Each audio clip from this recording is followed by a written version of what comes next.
Good morning everyone, welcome back to the channel. My name is Cooper of Cooper's Mobile Mechanics, and today we've got a Ford Transit for a timing belt, or wet belt as everyone calls them. Now this is actually the first one that I've ever done, so we're going to be doing it together. I'm going to be filming sort of step by step how I'm going to be doing it, and yeah, hopefully it all goes well. But yeah, let's go ahead and get it done. And if you haven't already, don't forget to hit the subscribe button to keep up to date with any new content and videos that I put up. So the first thing I'm doing, as with every timing belt that I do, is just check for any fault codes. This one's got no fault code stored in the engine ECU, which is good.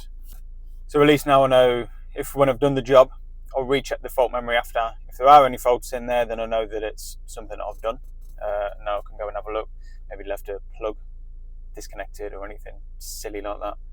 But also if I check the fault memory there, or let's say I didn't check it, I do the job and then I check the fault memory after and there's a random fault in there, I'm going to spend ages not knowing if it's something that I've done or if it's a fault there before. I might just start chasing myself for no reason. So yeah, I just always find it a good idea just check the fault memory before and after, so at least you know what was there when you started, you know what was there when you finished. And if it's the same, then brilliant. I'm going to leave the engine running just to let the oil get warm, because I am going to be draining the oil and removing the sump. What I normally do while I'm running it is just have a good listen to the engine as well, listen to what it sounds like, because again, every engine is different. You might get, one engine might have like a slight little tapping noise or a little chirping noise or something like that, and if you're not aware that it was like that before, say doing a job like this, you might hear a little noise after and think, oh, is that something that I've done? So just for my own peace of mind, just have a good listen to it to see if there's anything that I can hear before doing the job, just so that I don't sort of panic myself after. So the first thing I'm going to do is drain the oil, so just whip that sump plug out there, let that all drain out, maybe take the filter off, let it all drain, ready to set the sump off, and then while that's draining, I'll go up to the top and start stripping up everything that I need up at the top. So these are all the bits that I'm going to be replacing. So I've got a new timing cover with a crankshaft seal, new sump, and I've got the new timing belt and oil pump belt, tensioner, new strainer at the bottom, sealant to go on the timing cover and some bag of bolts. They're all the genuine bits, and then non-genuine I've gone for a man oil filter, and I've got a couple of auxiliary belts, one for the water pump, one for the alternator and power steering and everything. So we'll start stripping it all down and see how we get on. The first thing I want to take off is the headlight. It's nice and simple. It's got a connector there. It's got two T30s, one here and one just in there. So get those out and then it should just pull out. And then to get down to the belt and everything, I think I'm just going to have to just get a few things out of the way. Just give myself a bit of room. We'll have a look once we've got the headlight out, we'll see how much room we've got. You can see with the headlight out, you do get a nice bit of room to work in here. So, obviously I need to get the engine mount off at some point. I need to get to the timing cover. So your two cam pulleys will be back here somewhere. I'm going to try and do this without draining the coolant if I can get away with it. So what I need to get out of the way is let's get this coolant pipe up, try and lift it up here somewhere. So I've got two 8mm bolts, I think they are, just on that bracket, and then that should be able to lift up out of the way. I'm going to get this intake pipe out, so somewhere there'll be a clip around here. I'll just need to get it off, and another one down there. I assume it looks like a couple of nuts, maybe a couple of 13 or 10mm nuts there. That can come out of the way. This bracket here, I assume we'll have to get out of the way. That looks like an 8mm bolt.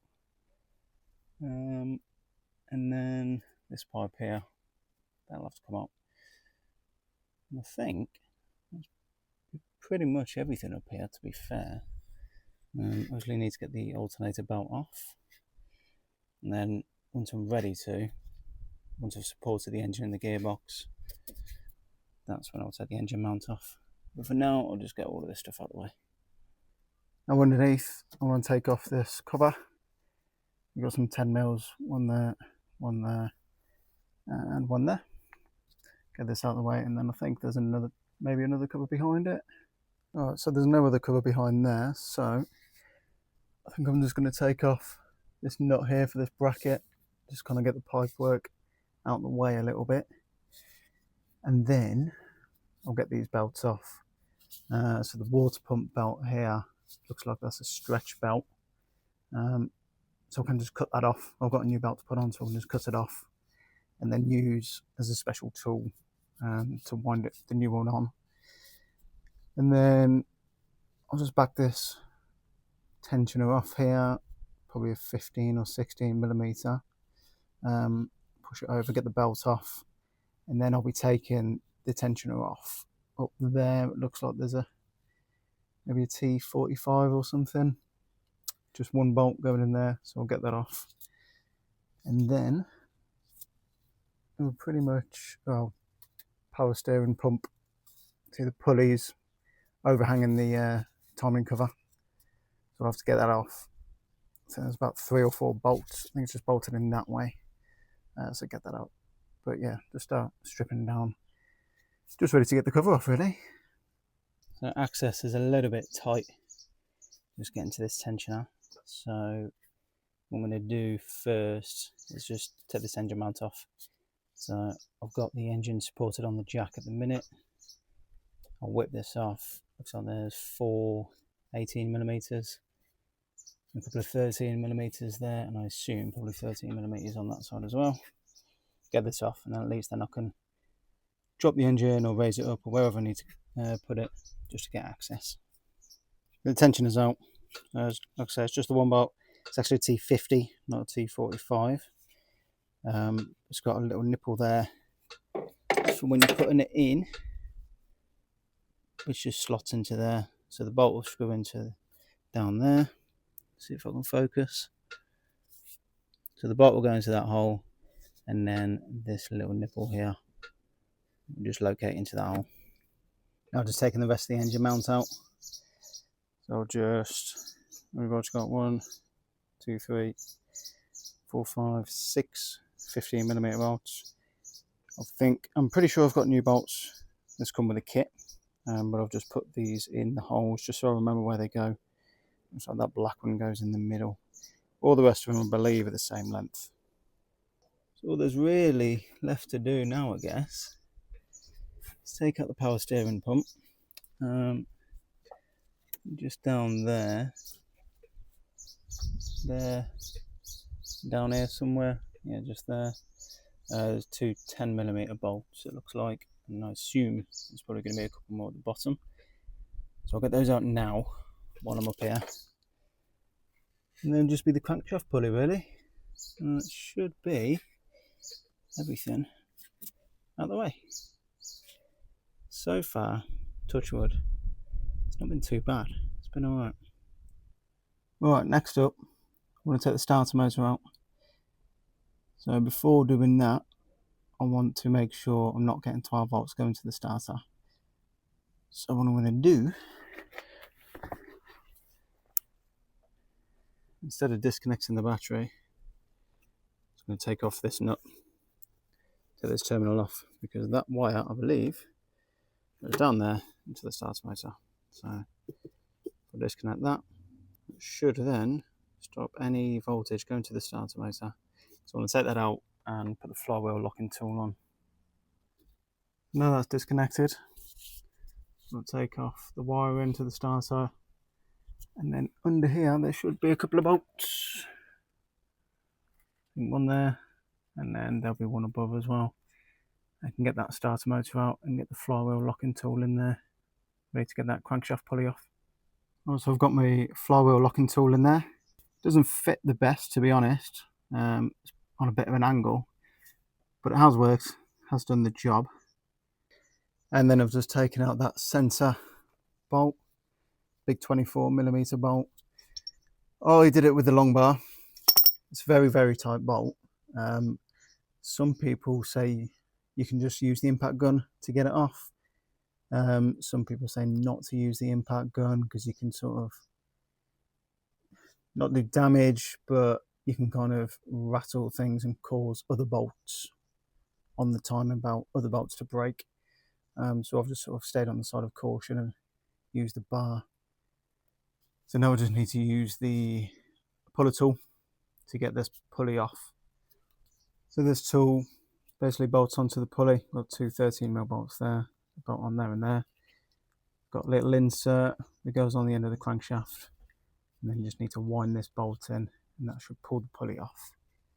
So now should be able to get the timing cover off. So there's a load of 8mm bolts going all the way around. I think there's only two different bolts. There's one here, 13mm, and there's a 10mm there. Oh, sorry, there's three. There is one up here as well, which I think is a 20 or 21mm bolt.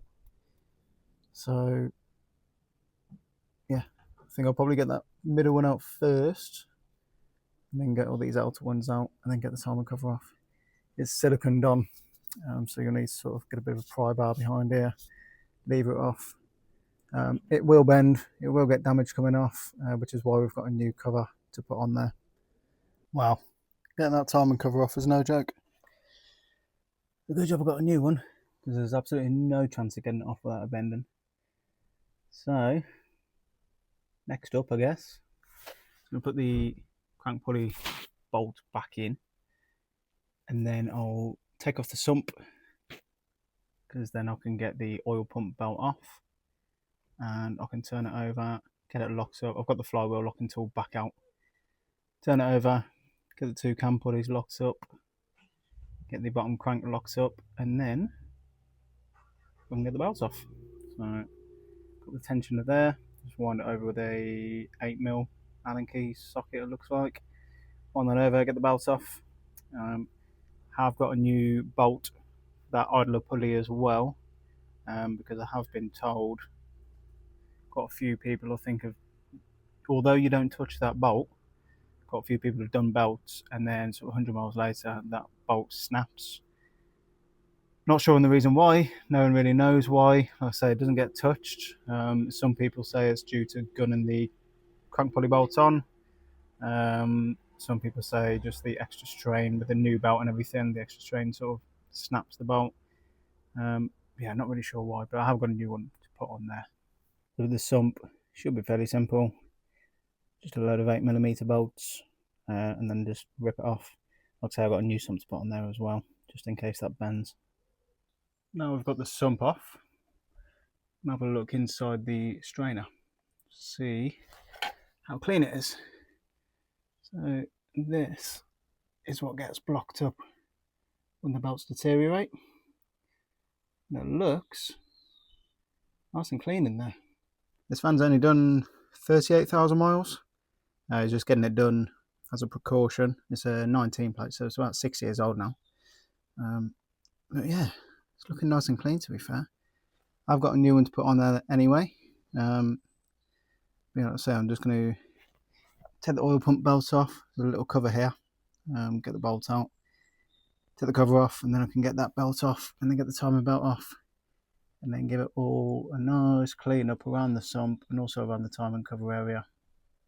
We're ready to put a new sump and cover on with sealant. I've turned the engine over until those two pink marks line up.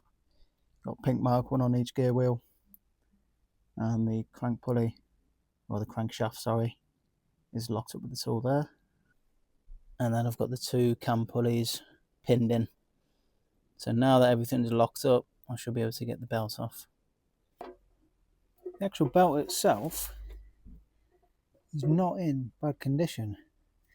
Usually on these you'll see them sort of breaking up and cracking, but yeah, it doesn't look too bad. Oil pump's the same as well. Like I say, he has maintained this quite well, to be fair, with frequent oil changes, and it's only done 38,000 miles anyway, so yeah, not bad. We've got the new belt, new tensioner, new oil pump belt, they're all on, and I've cleaned it up about as best I'm going to get. So now I'm just going to take the pins out from the camshaft pulleys and turn it over and just make sure all the timer marks line back up before putting it back together. And then I've obviously got the sump that needs to clean off and put a new sump on as well. But yeah, we're on the home stretch now. Like I say, not actually, touch wood, not been a bad job so far. That's a new sump on, new timing cover on, and engine mount. Auxiliary belt tensioner, they're all on, everything's torqued up. So now I'm going to put the flywheel locking tool in, get the crankshaft pulley on, get that all torqued up, and then just piece everything back together really. Alright, so it's the next day. Didn't actually get done what I wanted to yesterday, simply because, well, two reasons really. So I got it all up, got the engine mount on, and then I realised that I didn't quite have enough room to get the crank pulley on. So I had to take the engine mount off, drop it back down again. And then I went to put the crank pulley on, but it just wouldn't go on nicely. So there was a bit of rust build-up on the inside here. I think it got caught trying to go on because of the rust. It is tapered anyway. You can see that line up there. I don't know if that's a line that should be there as part of the taper or whether it's gotten caught and it's a bit of a score mark. But either way, it was only going on a couple of mil. So I took it back off and I got a new pulley.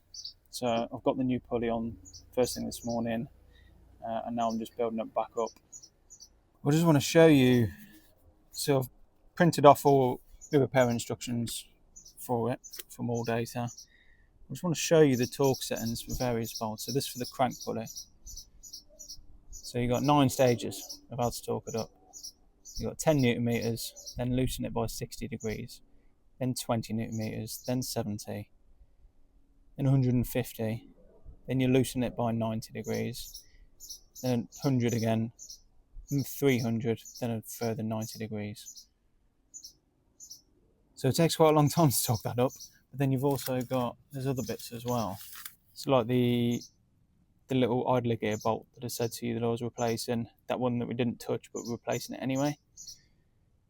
So you've got 2 different ones depending on whether it's got Loctite on it or whether it hasn't got Loctite on it.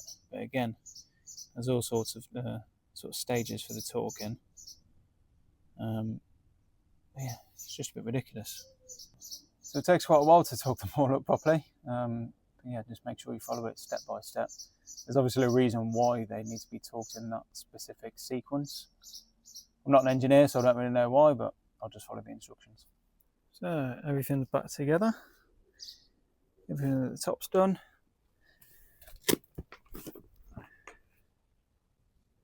And everything under here is all back together. Filled the oil up maybe about 20 minutes ago or something.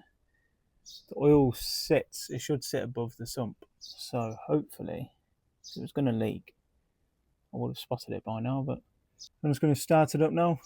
And then if everything's okay, I'll get this last plastic cover on and that'll be the job done. Engine's up and running. Quick check the fault memory.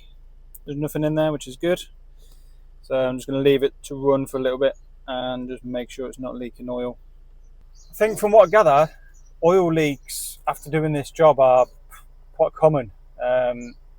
Probably my biggest concern coming into the job, to be honest. Not actually doing the job, it's more just make sure it's not leaking after.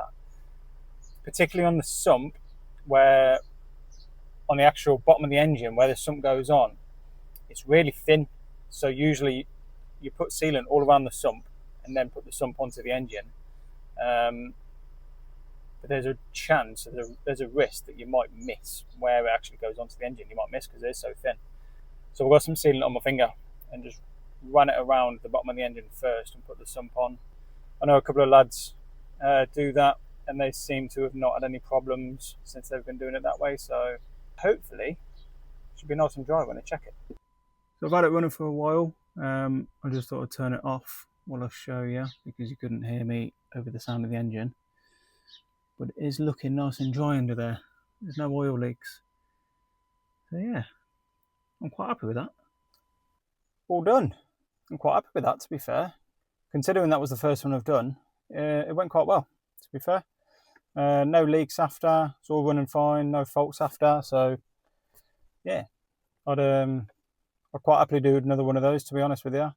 The only thing really that was a bit of a pain was that crankshaft pulley. Just had to get a new pulley. It just meant I couldn't build up as much as I wanted to yesterday before coming back. So what I wanted to do was get it all built up so that today I literally just needed to come over, fill it full of oil, and run it up. And then if there was any leaks, then at least I've got the day to sort it, like if there's something that needs to come off or anything. But as it happens, I haven't needed to, so nice early finish today. So I hope you've enjoyed watching the video. Something a little bit different to what I normally put up, just one job start to finish. If you have enjoyed it, then please like, comment, subscribe if you haven't already, and share it around with your friends and family. But thank you very much for watching, and I'll see you on the next one.